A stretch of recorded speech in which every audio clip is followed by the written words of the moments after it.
When your dog smells you, a region deep in its brain lights up in a way that does not happen for any other living thing on the planet. Not for other dogs, not for other humans, not for anyone it has ever encountered in its entire life. Just you.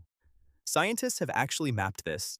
They put dogs in brain scanners, exposed them to the sense of familiar dogs, familiar humans, strangers, and their owners, and they found something that nobody quite expected. The owner did not just score higher than the others, the owner activated a completely separate neural category, a distinct region of the reward system that nothing else triggered in the same way, which means that somewhere deep in the biology of your dog, you do not belong to any existing group. Not the dog group, not the human group, not the friend group. You are, in the most literal neurological sense that science can measure, in a category of one. And that discovery, that single fact about what happens in your dog's brain when it encounters your smell, turns out to be the key to a much bigger question that people have been getting wrong for decades. What does your dog actually think you are? The answer is not what most people assume. And once you understand it, the small things your dog does every single day will never look quite the same again. Let's clear something out of the way fast, because it has been wrong for a long time, and it is still quietly shaping how millions of people think about their dogs. The alpha myth, the idea that your dog sees you as the dominant wolf at the top of a pack hierarchy, and that everything from where it sleeps to whether it walks through a door first is a negotiation for status. This theory came from real wolf research, which made it feel scientific. But the scientists who actually studied wild wolves in their natural habitat found that wolf packs are not aggressive dominance hierarchies at all. They are families, a mated pair, and their offspring. The alpha is just the parent, and dogs are not wolves. They diverged from a common ancestor tens of thousands of years ago and have been shaped ever since by one single pressure that wolves never faced: living alongside us. Applying wolf pack theory to your dog is like studying chimpanzees to understand modern humans. Related, yes. The same, not even close. Your dog is not managing a hierarchy with you. It is doing something else entirely, and what it is doing turns out to be far more interesting. Here is where the research starts to get genuinely surprising. Researchers set up a simple situation: a dog in a room with its owner. Then a threatening stranger walks in. If the dog saw its owner as a dominant packmate, it would look to the dominant one for tactical direction. That is not what happened. What happened looked almost exactly like a frightened child running to a parent. The dog pressed close to its owner, sought physical contact, looked up at the face for reassurance. Owner calm, dog calms. Owner tense, dog's anxiety spikes. And this pattern showed up across study after study, consistently enough that researchers gave it a name borrowed from developmental psychology: the secure base. Place a dog in an unfamiliar room with its owner present, and it explores freely, approaches new objects, shows confidence. Remove the owner, and the same dog in the same room shuts down completely, stops exploring, goes to the door, waits. Owner returns, dog comes back to life. This is not pack behavior, this is attachment. The same deep, ancient, biologically wired need that human infants have toward their caregivers. And when you look at the chemistry underneath this attachment, something extraordinary appears. When you and your dog look into each other's eyes, both of your brains release oxytocin, the same bonding hormone that flows between a parent and a newborn child. This has been measured. It flows in both directions.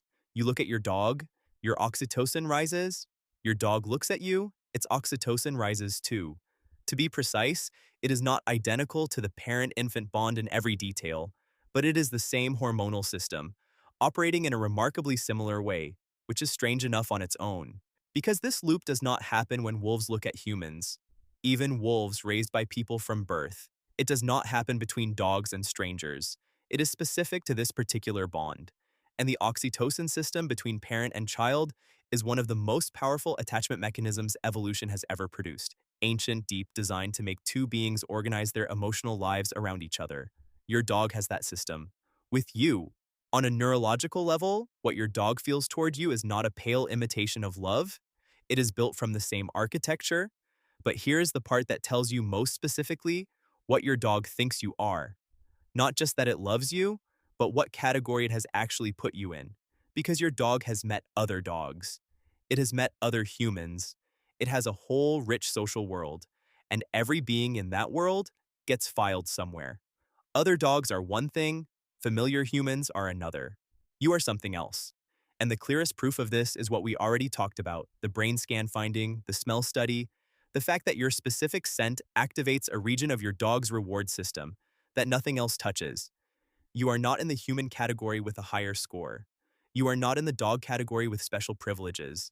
You are in a category that your dog's brain created specifically because nothing else was large enough to hold you. A drawer in the filing system of its mind that has exactly one entry, you. And there is a beautiful detail buried in the communication research that makes this even stranger. Dogs can follow a human pointing gesture instinctively from the very first time, without training, even as puppies with no prior exposure to humans. Point at something, and the dog looks at the thing. Not at your hand, not at your face, but at the object. Chimpanzees, our closest genetic relatives, cannot reliably do this. Your dog came into the world already tuned to human communication, as if evolution spent thousands of years installing a translation layer between species, preparing dogs specifically to understand the kind of creature you are. Which brings us to the question itself. What does your dog think you are? It does not think you are a dog. It does not think you are an alpha wolf. It does not think you are a human in the way that we use that word because it has no concept of species. What it has built, in the absence of any existing category that fits, is something new. You are the creature that speaks in sounds it cannot make but has learned to read. You disappear through doors for reasons it cannot explain and return with the regularity of something that feels like a natural law. You have hands that open things. You control the food. You control the warmth. You are, from a dog's eye view, a figure of almost total power. And yet you use that power, again and again, to give safety and food and play and presence. You are something between a parent and a fixed point of the universe. Something that the animal world never produced before you showed up. And your dog did not resent this. It did not look at the power gap and scheme. It looked at the power gap and felt something that its chemistry and its behavior and its brain scans all confirm was trust. Because somewhere in the deep wiring of what dogs became over tens of thousands of years beside us, they developed the ability to recognize a specific kind of creature. One that could be trusted, one that would come back, one that, when they pressed close and looked up, would look back. Here is the practical piece, because this is not just theory. If you want to feel what that category actually means in your dog's body, try this. Leave your house for exactly 20 minutes. Nothing dramatic, just step out, sit in your car, come back, and when you walk in, do not rush past the greeting. Watch what your dog actually does in those first 30 seconds. Watch the body language, the full body movement. The way it pushes its nose into you, not your hand, not your clothes, but specifically you, confirming through scent that the thing it was waiting for is real. That is not excitement. That is relief. That is a creature confirming, one more time, that the most important thing in its world has returned, and it has done this. Some version of this, every single time you have ever walked through that door. What you are experiencing is the physical expression of that neurological category, the one with exactly one entry, the drawer in the filing system of your dog's mind that only opens for you. And once you really see it, the other small things start to make sense in a different way. Why your dog follows you from room to room, not because it wants anything, but because being in the same room as you is the baseline state of the world being correct. Why it sleeps with one ear still alert, tuned specifically to the sound of your movement in the house. Why it presses its whole body weight against your legs sometimes, not asking for food or play, just pressing, confirming through contact, that the fixed point is still there, still solid, still real.